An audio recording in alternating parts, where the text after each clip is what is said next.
வணக்கம் வணக்கம் ஃப்ரெண்ட்ஸ், எல்லாம் எப்படி இருக்கீங்க? நல்லா இருக்கீங்களா? டீ காஃபி சாப்பிட்டீங்களா?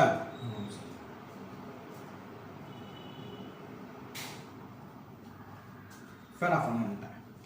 கரகர சத்தம் இருக்கும். ரைட், என்ன இன்னைக்கு மதியானம் உங்கள் வீட்டில்? நேற்று ஒரு பிரதரா இல்லை சிஸ்டர், பிரதர்னு சொல்லி தான் சிஸ்டர் சொல்லியிருந்தாங்க. ஆனால் அக்காவுக்கு வந்து இருமல் சரியாயிடுச்சான்னாங்க. இருக்கு, லைட்டாக இருக்குன்னு, கோல்டு இருக்குன்னு சொல்லியிருந்தேன். ஓகேண்ணா, நாளைக்கு நீங்கள் போயிட்டு நண்டு வாங்கி வந்துட்டு நல்லா நண்டு குழம்பு காரசாரமாக மிளகு தூக்கலாக போட்டு செஞ்சு கொடுங்க. அன்றைக்கி அந்த சரியாயிடும். நீங்கள் அதே மாதிரி நீ காலையில் போயிட்டு நண்டு தேடி போய்ட்டு நண்டு வாங்கிட்டு வந்தேன். இறா வாங்கிட்டு வந்தேன். நண்டு வந்து 150 ரூபா வாங்கினேன், 1/2 கிலோ. இறா வந்து 150 ரூபா, 1/2 கிலோ. அவ்வளோதான். மருமகன் வந்து அவங்க அம்மா வீட்டில் இருக்காங்க, நாளைக்கு தான் வருவாங்க. ஸோ இன்றைக்கி நண்டு நம்மளுக்கு பிடிக்காதுன்னா கிரேவி சாப்பிடணும், தவிர சாப்பிட தெரியாது நம்மளுக்கு. மீன் நண்டெல்லாம் எங்கள் ஒய்ஃப் ரொம்ப பிடிக்கும், அவங்க சாப்பிடுவாங்க. அதை பண்ணிடலாம். இப்போ தான் கடைக்கு போயிட்டு வந்தேன். போன வீடியோவில் நீங்கள் பார்த்துருப்பீங்க. எல்லாமே வாங்கி வந்துட்டேன். எல்லாம் க்ளீன் பண்ணோம். தக்காளி, வெங்காயம், கொத்தமல்லி, புதினா எல்லாம் வாங்கி வந்துட்டேன். இன்னும் இதில் வந்து தக்காளி வெங்காயம் போன விலை சொல்லியிருந்தேன், 60 ரூபா, இது 40 ரூபா. வெங்காயம் வந்து 60 ரூபா, தக்காளி 40 ரூபா. கொத்தமல்லி அப்படியே செத்து போகிற மாதிரி இருக்குது, அப்படியே ஒன்று அப்படியே தொங்குதுங்க. இது 15 ரூபா. ஒரு கட்டு 7 ரூபா, 2 கட்டு 14 ரூபா. புதினா, கருவேப்பிலை ஒரு மரத்தையே கொடுத்துருக்காங்க பாருங்க. இது கண்டிப்பாக வேஸ்ட் பண்ணக்கூடாது. ஒரு கருவேப்பிலை துவையல் பண்ணிவிடுவேன் எப்படி இருந்தாலும். இதெல்லாம் கொஞ்சம் க்ளீன் பண்ண வேண்டியது. ஸோ நண்டு வாங்கியிருக்கேன். ஏறா இப்போ இதை கழுவணும். இதெல்லாம் க்ளீன் பண்ணிவிட்டு, இது மொத்தத்தையும் க்ளீன் பண்ணிவிட்டு, நான் நண்டு கிரேவி மட்டும்தான் பண்ணுவேன். இறா வந்து நைட்டுக்கு தொக்கு பண்ணிவிடுவேன். ஏன்னா நைட்டு பையன் வருவான், நான் ஒய்ஃபு பையன் 3 பேர் தான் இருக்கும். சூரி கொடுக்க மாட்டோம் இறாலாம். ஸோ இது க்ளீன் பண்ணிவிட்டு, இது எல்லாத்தையும் மொத்தத்தையும் க்ளீன் பண்ணிட்டு வராருங்க. பண்ணிவிட்டு நண்டு குழம்பு பண்ணலாம். ஓகே, ஓரளவுக்கு எல்லாத்தையும் சுத்தம் பண்ணியாச்சு, கழுவி நீட்டாக பண்ணியாச்சு. இப்போது நம்ம ஸ்டார்ட் பண்ணலாம். ஃபேன் ஆஃப் பண்ணலாம். ஓகே, இப்போ நான் நண்டு கிரேவி பண்ண போகிறேன். அதுக்கு என்னென்ன தேவை பாருங்கள். இந்த மாதிரி நீங்கள் எடுத்து வச்சிட்டிங்கன்னா உங்களுக்கு செய்கிறது ரொம்ப ஈஸியாக இருக்கும். நண்டு வாங்கியிருக்கேன், அதை வந்து 2ஆக கட் பண்ணி தனித்தனித்துட்டேன். கொஞ்சம் கொத்தமல்லி கழுவி எடுத்து வச்சுருக்கேன். 2 வெங்காயம், 2 தக்காளி, 2 பச்சை மிளகா, இஞ்சி பூண்டு விழுது தனியாக இருக்கட்டும், கொத்தமல்லி தனியாக இருக்கட்டும். இது முக்கியமான ஐட்டம். செட்டிநாடு மசாலா செய்கிறது நம்ம செஞ்சு வச்சுக்கலாம். 1 ஸ்பூன் மிளகு, 1 ஸ்பூன் சீரகம், 1 ஸ்பூன் சோம்பு, ஒரே ஒரு கட்டை, 2 ஏலக்காய், 2 கிராம்பு. இதை லைட்டாக சூடு பண்ணி அரைச்சி எடுத்துக்கலாம் ஃபஸ்ட்டு நம்ம. ஓகேவா? சின்ன கடாய் எடுத்துட்டுருக்கேன். அடுப்பை வந்து சிம்மில் வச்சுட்டேன். ஃபஸ்ட்டே வச்சுருங்க. 2 ஏலக்காய், 2 கிராம்பு, 2 கட்டை போட்டாச்சு. மிளகு 1 ஸ்பூன், சோம்பு 1 ஸ்பூன், சீரகம் 1 ஸ்பூன். இது மொத்தத்தையும் வறுத்து நம்ம எடுத்து வச்சுக்கலாம். தேவையானது கொஞ்சம் அளவு பண்ணலாம். கொஞ்சம் ஜாஸ்தியாக கூட கசக்க ஆரம்பிச்சிடும். ஆக்சுவலாக செட்டிநாடு தான். சிம்மிலே லைட்டாக சூடு பண்ணலாம். தீஞ்சக்கூடாது, பார்த்து கேர்ஃபுல்லாக இருக்கணும். இதுதான் நம்ம மேட்ரு. தீயாமல் பார்த்துக்கணும். ஸ்டவ் ஆஃப் பண்ணிட்டேன். ஏன்னா கொஞ்சம் தீஞ்சிச்சுன்னா கூட அந்த சூட்லேயே இருந்தால் கூட போதும். ஓகே, சூடாக இருக்கு கடை. போதும், இந்த சூடு போதும். ஓகே, இது ஆறுனப்புறம் அரைச்சி வைக்கணும். ரைட், இப்போ நம்ம ஒரு கடாய் எடுத்து தக்காளி, வெங்காயம், பச்சை மிளகாய், இஞ்சி பூண்டு விழுது நல்லா வதக்கலாம். ஒரு கடாயில் ஒரு நிமிஷம் ஆஃப் பண்ணிட்டு வந்துடுறேன். ஃபேனெல்லாம் என்ன ஆகிடும். ஓகே, உள்ள ஃபேன் ஆஃப் பண்ணியிருக்கா? Right, sorry. ஒரு கடாயில் எண்ணெய் எடுத்துட்டுருக்கேன். எண்ணெய் கொஞ்சம் சூடாக இருக்கும். இதில் 2 வெங்காயம், 2 பச்சை மிளகாய் நல்லா வதங்கட்டும். இந்த நல்லா வதங்கட்டும். நல்லா சிவப்பாக வதங்கின்னு வருது. இப்போ நம்ம தக்காளியை போட்டுக்கலாம். நல்லா வதங்கிறதுக்கு உப்பையும் போட்டுக்கலாம். இஞ்சி பூண்டு போட்டுக்கலாம். ஏன்னா ஃபஸ்ட்டு இஞ்சி பூண்டு கூட இஞ்சி பூண்டு தீங்கிடுது, அதுக்கோசரம். ஓகேவா? இப்போது நல்லா வதக்கலாம். அந்த பச்சை வாசனை போகணும், தக்காளி நல்லா வதங்கணும்.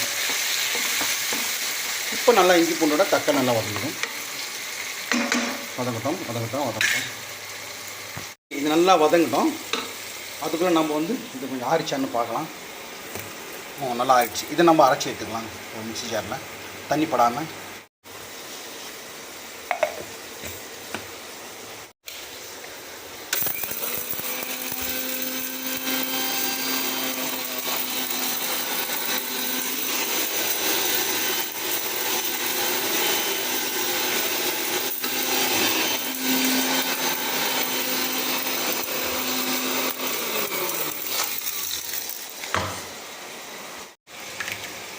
ஓகே, நல்லா அரைஞ்சாச்சு. சமவாசனையாக இருக்குது. இது அப்படியே இருக்கட்டும்.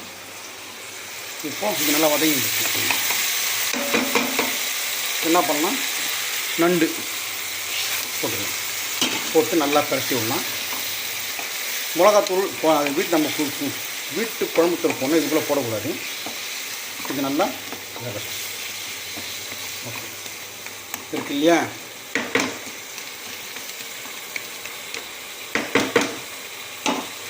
ஒரு 10 நிமிஷம், 10 நிமிஷம்லாம் வேண்டாம், ஒரு 5 நிமிஷம்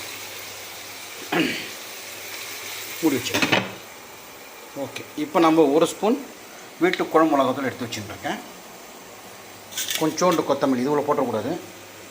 அரைச்சி வச்சது இது மொத்தத்தையும் போட்டக்கூடாது. இதில் சும்மா கொஞ்சோண்டு போட்டாலே போதும். ஒரு 5 நிமிஷம் ஆகிடுச்சு. திறக்கிறேன்.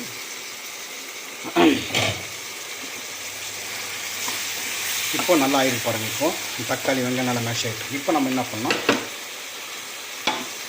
நம்ம வீட்டு குழம்புத்தூள் ஒரு ஸ்பூன் காரத்துக்கு ஏற்ற மாதிரி ஓகே போட்டாச்சு. ஏற்கனவே உப்பு போட்டிருக்கோம் இல்லையா. ஸோ நம்ம கலந்துட்டு தண்ணி ஊற்றி பார்த்துட்டு உப்பு டேஸ்ட் மட்டும் பண்ணிக்கலாம். ஓகே, நம்மளுக்கு திக்காக வேணால் திக்காக வச்சுக்கலாம். குழம்பு மாதிரி ஊற்றி சாப்பிட்றோம் பண்ணிக்கலாம். இப்போது ஒரு கிளாஸ் தண்ணி, இன்னொரு கிளாஸ் நான் ஊற்றிக்கிறேன். பத்தாது, எடுத்து வரேன். அவ்வளோதான். வாசனை வர ஆரம்பிச்சிச்சு. ஓகே, நல்லா கலந்து விட்டுட்டு மூடி வச்சிடலாம். அதே மாதிரி மசாலா எப்போ போடுறதுன்னு கேட்குறீங்க. இது ஒரு 90% ஆகும்.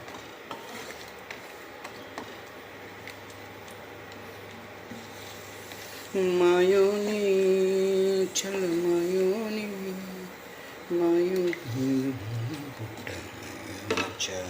ஓகே, இப்போ கொதித்து வரப்போகுது. இப்போ என்ன பண்ணலாம், கொஞ்சம் வாசனைக்கு கொஞ்சம் கொத்தமல்லி போட்டு அப்படியே ஒரு 10 நிமிஷம் மூடி வச்சிடலாம். இப்போ அந்த மசாலா தூள் இருக்கு இல்லையா, அதை ஒரு கண்டெய்னரில் போட்டு மூடி வச்சுருக்கேன். சும்மா கொஞ்சோண்டு போட்டாலே போதும், வில்லுன்னு வாசனை வரும். ஒரு பக்கம் சாப்பாடு ஆகிட்டுருக்கு. இப்போ என்ன பண்ணலாம், இன்னும் நண்டு பிடிக்காது. ஸோ இறா நம்ம கொஞ்சம் எடுத்து வச்சுருந்தேன் இல்லையா நைட்டு வாசம், அதில் கொஞ்சோண்டு எடுத்து, கொஞ்சோண்டு நிறையெல்லாம் கிடையாது, வாங்கினது 150 ரூபா. இது கொஞ்சம் ஒரு நிமிஷம் இருங்க. இருக்கு இல்லையா, கொஞ்சோண்டு நைட்டுக்கு தொக்கு பண்ணிடலாம். இது ஒன்று நைட்டு தொக்குது. இப்போ நான் என்ன பண்ணுறேன் மட்டும் பாருங்கள். க்ளீனாக கழுவி வச்சு இல்லையா, கொஞ்சம் மஞ்சள் தூள், கொஞ்சம் மிளகாத்தூள், கொஞ்சம் உப்பு போட்டு கலந்து வச்சிடலாம். ஓகே, கொஞ்சோண்டு நம்ம வீட்டு குழம்புத்தூள், மிளகாத்தூள், மஞ்சள் தூள், கொஞ்சோண்டு உப்பு, அவ்வளோ இதை போட்டு பெரட்டி ஒரு 10 நிமிஷம் அப்படியே இருக்கும். சூப்பராக இருக்குங்க இது.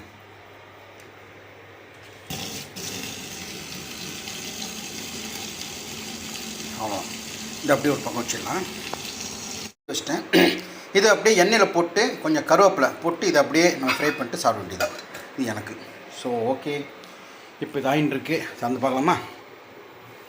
சரி, கொதிச்சுனே இருக்கட்டும். இந்த பச்சை வாசனை போகணும். அதுக்குள்ளே என்ன பண்ண, வேறு வேலை என்ன இருக்குது. ஒய்ஃப் ரெஸ்ட்டில் இருக்காங்க, பாவம் தூங்கிட்டு இருக்காங்க. ஒரு சாத்துக்குடி ஜூஸ் செஞ்சு தரலாம் உங்களுக்கு. நம்மாடி ஒரு 5 பழம் போட்டால் ஒரு சாத்துக்குடி ஜூஸ்.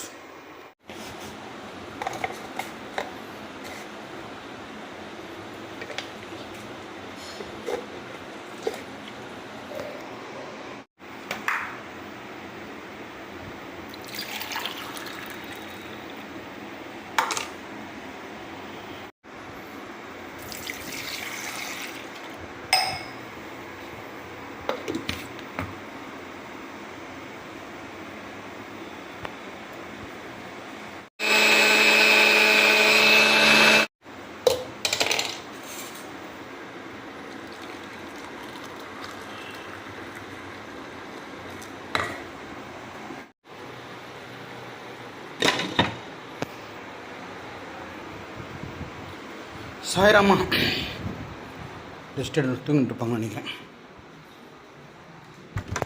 மாய் இந்த குடி சாடு ஜூஸ் நல்லா இருக்கா பாரு. கரெக்டாக இருக்கா சக்கரை ஜாஸ்தி என்னங்க வேணும் நீ சாப்பிடு. நம்ம அடுத்தடுத்து வேலைகள் இருக்கு. சோபா சோபா சோபா வர ஆரம்பிச்சிச்சு. இப்போ நல்லா கொதிச்சுன்னு இருக்கு. நம்ம இந்த மசாலா தூள் பண்ணியிருக்கோம் இல்லையா, நிறைய போடக்கூடாது, இவ்வளோதாங்க. இவ்வளோ போட்டாலே போதும். இப்போ இதில் நான் போட்டுறேன், அவ்வளோதான். அதை போட்டு கொஞ்சம் போட்டாலும் இப்படி பயங்கர வாசனை வரும். நிறைய போட்டாலும் சாப்பிட முடியாது. அவ்வளோதான். இப்போ கலந்துட்டேன். நாம் கண்டெய்னர் தண்ணி படாமல் மூடி வச்சுக்கலாம். மறுபடியும் ஒரு 5 நிமிஷம் இதெல்லாம் முடிச்சுட்டு தேங்காய் இருந்தால் ஒரே ஒரு தேங்காய் பார்த்து 2 தேங்காய் பார்த்து அரைச்சி ஊற்ற நல்லாயிருக்கும். என்கிட்ட தேங்காய் பார்த்து இல்லை, கடைக்கு போகணும், கடுப்பாக இருக்குது. அட்ஜஸ்ட் பண்ணிடலாம். அவ்வளோதான். 5 நிமிஷம் ஆகிடுச்சு. திறந்து பார்க்கலாம். நல்லா திக்காயின்னு வருது. இதில் நம்ம கொஞ்சம் கொத்தமல்லி கொஞ்சம் போட்டேன் ஏற்கனவே. இருந்தாலும் கொஞ்சம் கொத்தமல்லியை போட்டேன். 2 கருவேப்பிலை. அவ்வளோதான். ஸ்டவ் ஆஃப் பண்ணிவிட்டேன். கலக்காம மூடி வச்சிடலாம். ஓகே, இது ரெடி ஆகிடுச்சு. இப்போ நெக்ஸ்ட்டு ஒரு பேன் எடுத்துட்டுருக்கேன். அதில் சாப்பாடு வடிச்சிட்டு வந்துடலாம். ஓகே, சாப்பாடு வடிச்சிட்டேன். அடுத்து ஒரு பேனில் கொஞ்சம் எண்ணெய் எடுத்துட்டுருக்கேன். 2 ஸ்பூன் எடுத்துட்டுருக்கேன். சூடாகட்டும். இந்த நிலமை எப்படின்னு பார்க்கலாம். நல்ல வாசனை வருதுங்க, சூப்பராக.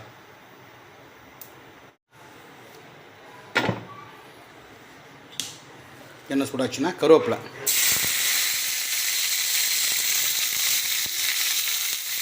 நம்ம இறா வச்சுருக்கோம் இல்லையா, அதை வந்து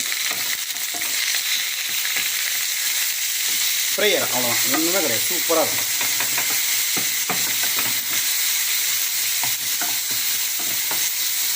நல்லா ஃப்ரை ஆகட்டும்.